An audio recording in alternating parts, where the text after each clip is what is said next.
Welcome to 4 Oak Street. Well, I thought I'd just give you a quick video just showing some progress on some scenic stuff. So what you're looking at here is the corner that's from the viaduct section into where the farm is, and you'll know that this section, which then comes along past the fields, over the river, via the bridge, and then the module basically, or the scenic area, sort of finished. So what I've been working on in the last week and a half, coming up to 2 weeks, is putting the foam inlay where it turns there, and you can see that's where the TMD was before it goes into the bridge section. So interestingly enough, there are a couple of types of foam that I've used, not deliberately by choice, but more what was available. So initially, when I started the layout, I was using this blue type foam, and this is about 50 mil thick. And then more recently, in the last couple of years, I could only get this more greener foam, and they are quite different. So for example, this green stuff is, which I had my doubts about, is absolutely fantastic for shaping. So it is very easy to use this foam, and just using a file, something like this, which is quite aggressive, but you can actually get this smooth surface, whereas this blue foam would really more lend itself to some sort of electric cutter, one of those foam cutters, which I think Ian at Ian's Engage has just done a video on. He's just bought one. So definitely that would be the way to go, I think, with this. You can use this file on this type of stuff, but it sort of has a bit of a grain and it can rip if you're not careful. So this is what I've been up to, and I've used my slices in that back area, which you can do fairly quickly, whereas in the front area here, I've been able to, because of the heights, I've been able to lay, a piece on its side, and then shape it from there. So the idea with what I've done here is I've inlaid some cork here, which will be a road, and rather than just have pure sort of scenery, I sort of want to get the idea of we're moving into a bit of an industrial type area.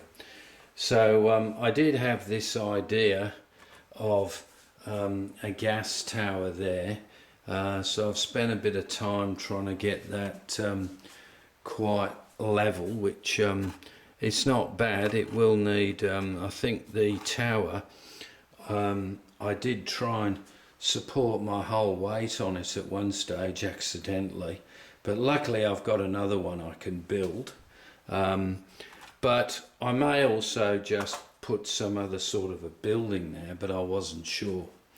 So once that area is done, it will actually make that whole, if you like, this whole width section of modules look more completed. So looking down from this area, I'll just zoom in, the train will come across the bridge and then into that area there, and I'm thinking in the very corner I will have quite thick trees, I think, something like that. But yeah, I'm quite pleased actually, because I've been pondering what I could do. Now the panels all done, the next thing looked like ballasting, but I thought in order well, I suppose ballasting, or I could do the concrete on the TMD. So sometimes I think you just have to move on to what you know you can do instead of trying to figure it all out. And that's where my procrastination issues can come about. So this is neither one nor the other. It's not the green, and it's slightly different from the blue. Same brand, Bastion XPS. So I don't think that's going to go as well as the green. Just back to this, probably one of the key things is getting a nice edge along here, because what I then do is, and bear in mind these are modules, I'll just zoom out slightly. So this is where the join is, and this actual bridge module does come out because there's the door into the garden, which, you know, I don't think we've ever used, to be honest, but you know, it's always available if we have to move something in or out at some point. So this is where the join is, so quite crucial unless you want to see a great big you know, slot where there's a join. Where this white is, this is MDF, so it's basically MDF to MDF, because there's the other pieces under this green section, which gives you that fairly good join. So what I'll be doing now is covering this in newspaper, covered in PVA, and then I will be then treating it with the various grasses.